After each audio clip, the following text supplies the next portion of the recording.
I'm extremely happy to be here because today is a very historic occasion for all of us at Dow, and I am grateful. Let's walk that way. I am grateful. You're extremely pleased to be here. I'm extremely pleased to be here. Yes, extremely pleased to be here, Steve. This is my friend Andy.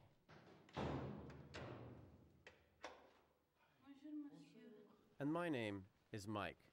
Today, I'm holding the camera. And is it okay if Henry comes in, of course? It's a good thing to announce. Exactly.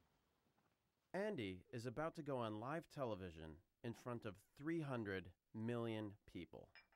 They're going to think that he represents one of the largest companies in the world, which he doesn't. And that's why he looks so nervous. Should I typically just look right into the camera? Okay. Andy's about to tell a really big lie, which, unfortunately, is going to wipe $2 billion off one company's stock price.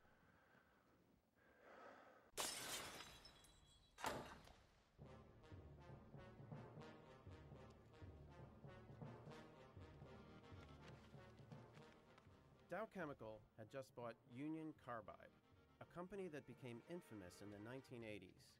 You remember the 1980s. Challenger, Chernobyl, Bhopal. Bhopal? In 1984, when Union Carbide's pesticide plant at Bhopal exploded, at least 5,000 people died within weeks, and 100,000 more remained sick for life. It was the biggest industrial disaster in history, but Union Carbide settled with the Indian government for $470 million, meaning most of the victims got less than $1,000 each. There was little adverse effect on the shareholders, but in Bhopal, people continued to suffer. When Dow announced it would buy Union Carbide, there was finally hope for justice. Dow said it would compensate victims of Carbide's past negligence and promptly paid over $2 billion to 14 asbestos plaintiffs in Texas. Dow could do for Bhopal what they'd done for Texas, but we knew they wouldn't.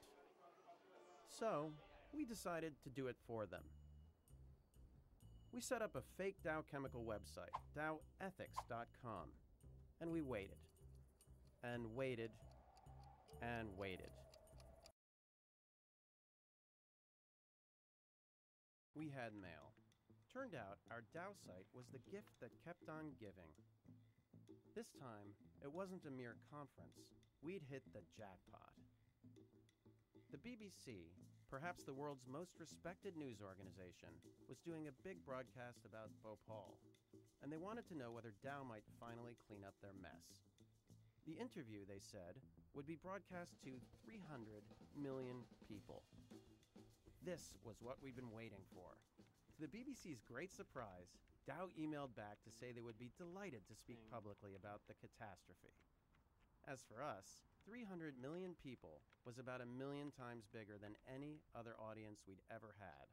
We were scared. So we asked the BBC if instead of coming to their headquarters in London, we could meet them in neutral territory, the original land of revolution. And you're watching BBC World. Our main headlines. The world's worst industrial accident is being remembered in India today. It's 20 years since deadly gas leaked from the Union Carbide chemical plant in the city of Bhopal. At least 18,000 deaths are attributed to the leak, and many local people say the contamination has never been properly cleared up. Yeah. Should I typically just look right into the camera? Okay. The factory still exists here, and that's been a real problem for the people living here locally. I mean, the site, I've been to it, and it's full of toxic waste. People who are living in these houses, they've all got a story to tell about that day 20 years ago. Many of them lost members of their family, and they say that they're continuing to suffer because of the tragedy. And they're saying somebody needs to answer for this. Legally, what they're saying is that they want to pursue the company to try and clean up the site, but whether the company will accept liability seems doubtful. Well, joining us live from Paris now is Jude Finisterra. He's a spokesman for Dow Chemicals, which took over Union Carbide. Good morning to you. A day of commemoration in Bhopal. Do you now accept responsibility for what happened? Steve, yes. Today is a great day for all of us at Dow, and I think for millions of people around the world as well. It's 20 years since the disaster, and today I'm very, very happy to announce that for the first time Dow is accepting full responsibility for the Bhopal catastrophe. We have a $12 billion plan to finally, at long last, fully compensate the victims, including the 120,000 who may need medical care for their entire lives, and to fully and swiftly remediate the Bhopal plant site.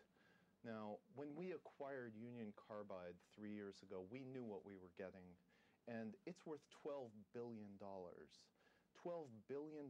We have resolved to liquidate Union Carbide, this nightmare for the world and this headache for Dow, and use the $12 billion to adequately compensate the victims. Jude, that's good news that you have finally accepted responsibility.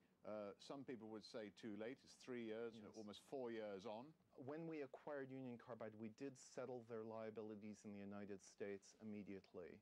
And we are now, 3 years later, prepared to do the same in India. We should have done it 3 years ago. We are doing it now.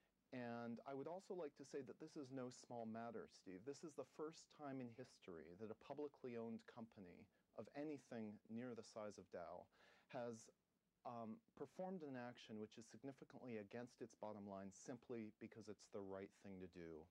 And our shareholders may take a bit of a hit, Steve, but I think that if they're anything like me, they will be ecstatic to be part of such a historic occasion of doing right by those that we've wronged. Just to reiterate what Jude Finistera, the spokesman for Dow Chemicals, has just said, he says Dow Chemicals now fully accept responsibility for the events in Bhopal